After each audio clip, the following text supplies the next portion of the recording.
So to all the athletes listening on this right now, please proceed with caution. Ignore your friends on how you should spend your money, especially your friends that are poor. Welcome to How to Retire on Time, a show that answers your retirement questions. My name is Mike Decker, founder of Kedrick Wealth, and joining me in the studio today is Mr. David Franson. David, thanks for being here. Hello. Get your questions answered on our show by texting them to 913-363-1234. Again, that number, 913-363-1234. David, let's dive in. Hey, Mike, I'm a college athlete that is about to get paid. I don't want to go broke like so many other athletes. Any tips on how to keep your money? The answer for this question is the same answer I give for those who inherit a large sum of money, for those that win the lottery, for those that the behavior they currently have maybe is not congruent with the amount of money they now have. Okay, so let me explain that. Your whole life is comprised of a bunch of experiences that have then shaped your behavior. Okay, let me break that down real quick. You may have gotten some money and decided to save it and invested it, and that brought you joy, and you saw the amount grow, and you're like, oh, this is how I should operate with money. This is what I should be doing, right? For other people, they may have earned some money, and then they spent something, and they found joy from the experience or how they spent. This is the purpose of money. This is what I should be doing with my money. Your experiences will shape your behavior. Your behavior, whether you're spending too much or you're saving too much or whatever it is what leads to your results. So those who learned early on how to save money, basically, if you're already saving money, there's a good chance that receiving a large sum of money will not destroy your retirement because you're already used to a certain lifestyle, and that's brought you enough happiness that everything else is extra, and more money might not bring you more happiness, but you'll be a good steward over the money. However, those who typically spend through their money, if they receive a large sum of money, will often spend it very, very quickly. Let me give you an example. And this is specifically for athletes. I won't say the athlete's name, but there was an athlete. If I said the name, anyone that is 50 years old or older that follows football would know exactly who this person is. Okay, a very prominent athlete. And this is when the NFL concussion payouts were about to happen. He says, look, I want you to manage your money. I want you to work with us. I want you to help. But look, I'll tell you right now, I'm going to blow 40% of it when I get it out of the gate. At least he knew himself. I can't help myself. I just got to get out of my system. I've been broke for so long. I've been barely making it since I left. He spent through all of his money. He's like, I'm going to spend through a lot of it at the beginning. I need you to help me stop that.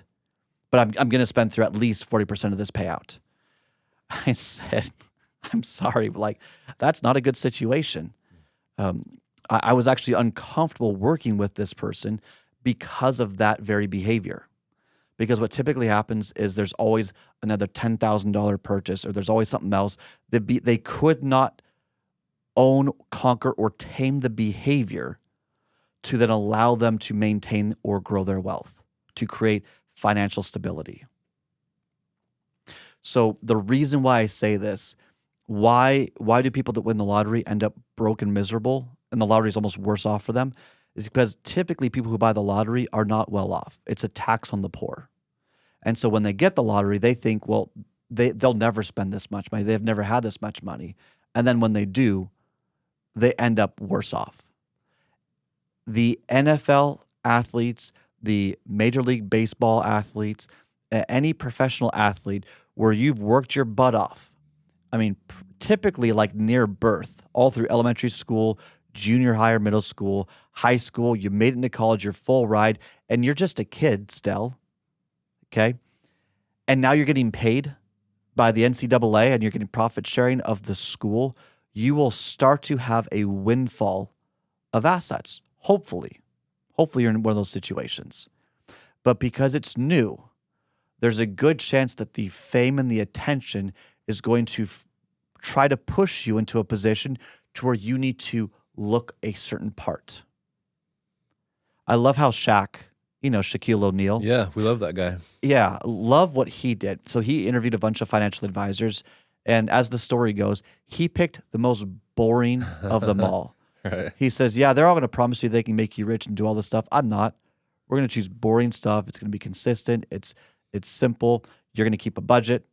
You're going to only spend so much. We're going to invest these things. They created a system, and he was able to bridle his emotions through a system that he was willing to commit to and be disciplined to. I mean, think about athletes. They're disciplined in their training, yet the discipline many times does not come over to this spending. Right. Having been around enough professional athletes, I can tell you right now, very few of them are willing to have financial discipline. And that's all I'm going to say on who I know in the industry. I've had some very prominent conversations with some very influential people, and it is a problem because the public eye makes athletes feel like they're supposed to hit a certain part. And I wish more athletes would be willing to say, I'm going to go against convention. I'm going to live a simple life. I'm going to buy a simple house. I'm going to drive a simple car and grow my financial independence. But first off, you need a budget. Doesn't have to be, paycheck to paycheck, skimping by budget, but you need to have a limit on how much you're going to spend that is enough that brings you happiness, but you're not being overly lavish so that you don't fall into the trap of addiction, spending addiction specifically, or image addiction. That budget then feeds into a systematic portfolio or investment strategy to where you're diversifying while you're young across multiple markets, and you'd be looking at cash and cash equivalents for emergencies. You're looking at the stock market for long-term investments. You're looking potentially at the bond market, maybe. I don't think people are being compensated for the risk they're taking in the bond market right now. Just look at, Paramount or Discovery bonds. They just kind of collapsed a little bit. And that's the entertainment company? Yeah, those are corporate bonds. Okay. We're just not being compensated for the risk that we're taking, in my opinion. But it's still something to consider. It's a market you want to consider. And then you've got your insurance market.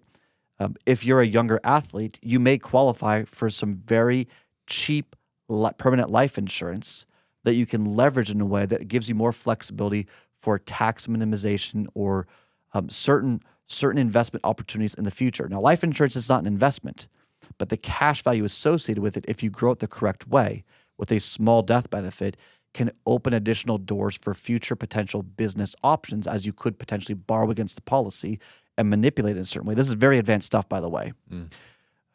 And then you've got the alternative market in buying franchises or in buying real estate portfolios or buying other non-conventional asset classes, because you could, in that situation, probably qualify as long as you're an accredited investor.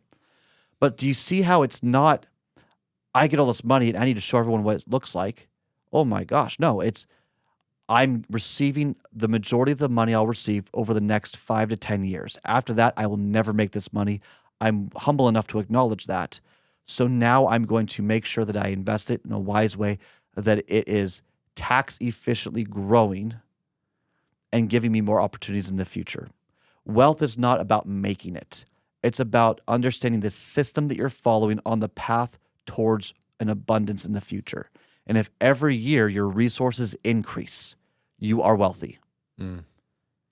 Because it's not about becoming the richest person in the graveyard. It's about having control over your time. Time and the control thereof is based on the resources you have. If you have resources, you've got more control on your time. If you don't have resources, you are sort of beholden to... You're beholden to the system. Yeah. You're beholden to a paycheck. You have to keep working.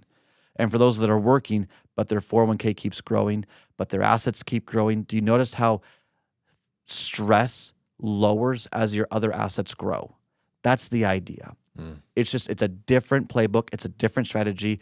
And I really, really hope that the colleges do not put big box names of these financial advisors and say, well, we're the big guy on Wall Street, or we're this or that, and we'll take care of you. And they do their oversimplified, we're just going to grow these assets, don't ask questions. I really feel and hope that the colleges partner with specifically a financial advisor that is charging a fixed rate, so it's kind of like a CPA relationship, to approach a more holistic, comprehensive system that allows them to tackle this windfall of money for a more suitable and beneficial lifelong financial plan. Yeah, and so is this question more relevant now with the advent of NIL, right? The name, image, and likeness, where these young kids are getting all this windfall of cash? Yeah. I mean, athletes, you got to have a brand, but your brand should be at arm's length distance away. Don't read the comments. Don't care about the likes. Mm, Have a friend help you grow the entity. Create videos, whatever. Create your image. Your image is what's going to help you get a future job. Your image is what's going to help you pursue your career in professional athletics. It helps you get other deals, helps you make money. But don't fall into the trap of you've got to keep up with whoever. right. I have to have this kind of car. I got to wear these clothes. I got to. Yeah, I mean, what if you had the brand of financial stewardship, of being smart with your money? Mm, I don't see that happening. I mean, I don't want to name athletes' names and stuff, but there have been few athletes that did that, and they were very well respected because of it, because they weren't flaunting their money. They were being a good human being with their money. right. I appreciate those that have excess, like way over excess, and they're being very active in their donations and charitable work. But you have to take care of yourself first. You've got to have your own, you got to have your house in order. And your house is not in order by trying to outspend other people. It's just, it's a very dangerous thing. And the more fame you get, the more success you have, the harder it is to maintain financial stability. So to all the athletes listening in on this right now, please proceed with caution. Ignore your friends on how you should spend your money, especially your friends that are poor. Look for mentors. Look for people that did it with modesty, not with flaunting whatever it is. And acknowledge the fact that maybe you're not a classy business owner. Maybe you're not an intelligent business. That's okay. Be smart and be boring with your money, and it will be, you will probably be better off. Hey, thanks for watching this video. Make sure that you like and subscribe first, and then go to www.retireontime.com to grab a copy of my book, How to Retire on Time, take a few courses about retirement, join my newsletter, and so much more. Now, if you want to work with one of our advisors here at Kedrick Wealth, who can help you put together a retirement plan that's designed to last longer than you, just click the button, Get Started. Everything we do is intended to help you retire on time. We hope you enjoy, and we'll see you in the next show.